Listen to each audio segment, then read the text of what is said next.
Hello दोस्तों, dream of Bharat के online classes में आप सभी का स्वागत है। दोस्तों, आज हम एक बहुत महत्वपूर्ण टॉपिक लेके आए हैं। परीक्षा के दृष्टि से ये टॉपिक बहुत ही महत्वपूर्ण है। अक्सर यहाँ से एग्जाम में क्वेश्चन पूछा जाता है। आज का जो टॉपिक है सुदर्शन झील। सुदर्शन झील का पूरा इतिहास आज हम पढ़ेंगे, पूरा डिटेल से जो है कवर करेंगे। ये टॉपिक बिल्कुल मत मिस करिएगा, क्योंकि यहाँ से अक्सर एग्ज़ाम में पूछा जाता है किसने निर्माण करवाया, किसके समय में निर्माण हुआ, किसके शासनकाल में जो है यहाँ से नहरें निकाली गई, किसके समय में मरम्मत कराया गया, किसके समय में यहाँ पे विष्णु मंदिर बनवाया गया। तो ऐसे ढेर सारे जो है क्वेश्चन पूछे जाते हैं। सुदर्शन झील स्थित कहाँ है, किस पहाड़ी पर स्थित है, तो यहाँ से ढेर सारे क्वेश्चन पूछे जाते हैं। आज जो है इसको पूरा डिटेल से हम कवर करेंगे। तो आइए बिना समय गंवाए हुए टॉपिक पे आते हैं। सुदर्शन झील, आप जानते हैं सुदर्शन झील का एक लंबा इतिहास रहा है। सुदर्शन झील का एक लंबा इतिहास रहा है। यह गुजरात के सौराष्ट्र प्रांत में स्थित है। सुदर्शन झील गुजरात के सौराष्ट्र प्रांत में स्थित है। गुजरात के सौराष्ट्र प्रांत में गिरनार पर्वत पर स्थित है। कहाँ स्थित है? गिरनार पर्वत पर। यह गिरनार पर्वत पर स्थित है। गुजरात के सौराष्ट्र प्रांत में गिरनार पर्वत पर स्थित है। और यह मौर्य वंश के सम्राट चंद्रगुप्त मौर्य के समय पुष्यगुप्त वैश्य के द्वारा, चूँकि चंद्रगुप्त मौर्य के शासनकाल में जो है सौराष्ट्र का प्रांत उनके शासनकाल में उनके अधिकार क्षेत्र में आता था। और यहाँ का जो गवर्नर था, यहाँ का गुजरात के सौराष्ट्र प्रांत का जो गवर्नर था वह पुष्यगुप्त वैश्य था। कौन था? पुष्यगुप्त वैश्य था। और चंद्रगुप्त मौर्य के आदेशानुसार जो है पुष्यगुप्त वैश्य के द्वारा यह सुदर्शन झील गिरनार पहाड़ी पर, सौराष्ट्र प्रांत में गिरनार पहाड़ी पर बनाया गया। आगे चल करके यह सुदर्शन झील आगे चल करके जो है चंद्रगुप्त मौर्य के पौत्र जो है, हालांकि अगर आप देखेंगे तो यह इस झील का निर्माण जो कराया गया था वह सिंचाई को मद्देनजर रखते हुए यह सुदर्शन झील का निर्माण करवाया गया था। चंद्रगुप्त मौर्य के पौत्र यानी सम्राट अशोक की बात हो रही है। सम्राट अशोक के समय जो है यह झील का पुनः जीर्णोद्धार करवाया गया। अगर आप देखेंगे तो सम्राट अशोक के समय जो है तुसास्प जो है सम्राट अशोक के समय तुसास्प यहाँ का राज्यपाल था। गवर्नर जो है यहाँ कौन था? तुसास्प था। और तुसास्प के द्वारा जो है सम्राट अशोक के आदेशानुसार तुसास्प के द्वारा जो है इसका जीर्णोद्धार करवाया गया तथा यहाँ से जो है नहरें निकाली गई। यहाँ से जो है सिंचाई को और सुविधाजनक बनाने के लिए जो है यहाँ से नहरें निकाली गई। आप जानते हैं कि सम्राट अशोक के समय ही इसका जीर्णोद्धार हुआ था।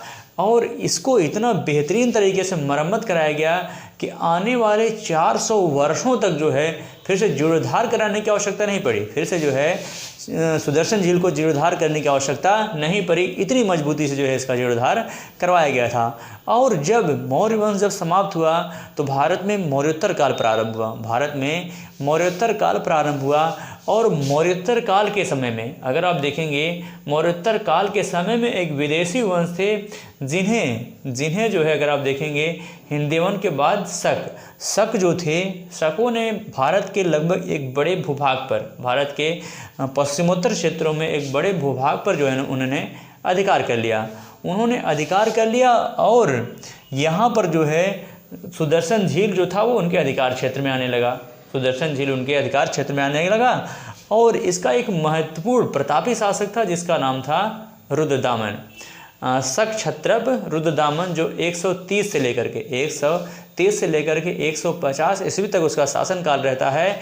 और इस बात का उल्लेख जो है रुद्रदामन का एक महत्वपूर्ण अभिलेख है जिसका नाम है जूनागढ़ अभिलेख। रुद्रदामन के जूनागढ़ अभिलेख से इस बात का उल्लेख होता है कि लगातार भारी बारिश की वजह से सुदर्शन झील जो है वह, उसका जो बांध था वह टूट गया। सुदर्शन झील का बांध टूट गया, जिसकी वजह से जिसकी वजह से जो है यहाँ का जो गवर्नर था, यहाँ का जो गवर्नर था वह सुबिसाक था। यहाँ गवर्नर कौन था? सुबिसाक था। तो रुद्रदामन के आदेशानुसार जो है सुबिसाक के द्वारा इसका पुनः जो है जीर्णोद्धार करवाया गया, इसका पुनः जीर्णोद्धार करवाया गया।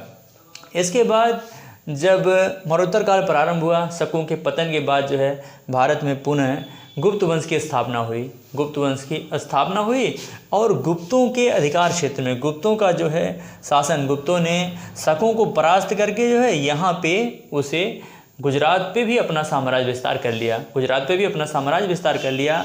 और फाइनली जो है गुप्त शासक अस्कंदगुप्त 455 ईस्वी से लेकर के 467 ईस्वी तक का जो टाइम पीरियड था, अंतिम मजबूत शासक गुप्त वंश का जो अस्कंदगुप्त था, अस्कंदगुप्त के जैसे अस्कंदगुप्त ने सिंहासन बैठा उसके समय जो ये चुनौती आई कि जो है सुदर्शन झील को पुनः जीर्णोद्धार करवाने की समस्या सबके सामने आई। और फाइनली यहाँ पर उन्होंने जो है पुनः इसका जीर्णोद्धार करवाया। इस समय अगर जीर्णोद्धार की बात करेंगे तो यहाँ का जो गवर्नर था, राज्यपाल जो यहाँ का था वह पर्णदत्त था। वह कौन था? वह पर्णदत्त गवर्नर था। और अस्कंदगुप्त ने पर्णदत्त को यह जिम्मेदारी सौंपी और पर्णदत्त ने अपने पुत्र चक्रपालित को सुदर्शन झील के जीर्णोद्धार की जिम्मेदारी सौंपी और उन्होंने जो है सुदर्शन झील का पुनः जीर्णोद्धार करवाया। और जीर्णोद्धार करके सुदर्शन झील के तट पर जो है उन्होंने एक विष्णु मंदिर का निर्माण करवाया। तो ये रहा सुदर्शन झील का इतिहास। सुदर्शन झील से रिलेटेड जो है अगर आप देखेंगे तो चंद्रगुप्त मौर्य, सम्राट अशोक और रुद्रदामन तथा अस्कंदगुप्त। जबकि गवर्नरों में देखेंगे तो तुषास्प सुबिसाक हो गए। इसके बाद पर्णदत्त के तुषास्प, सुबिसाक और पर्णदत्त के पुत्र चक्रपालित।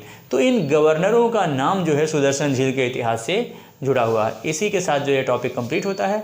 अब हमें इजाज़त दीजिए, फिर मिलेंगे एक बेहतर क्लास के साथ। तब तक हमें इजाज़त दीजिए। जय भारत, जय हिंद।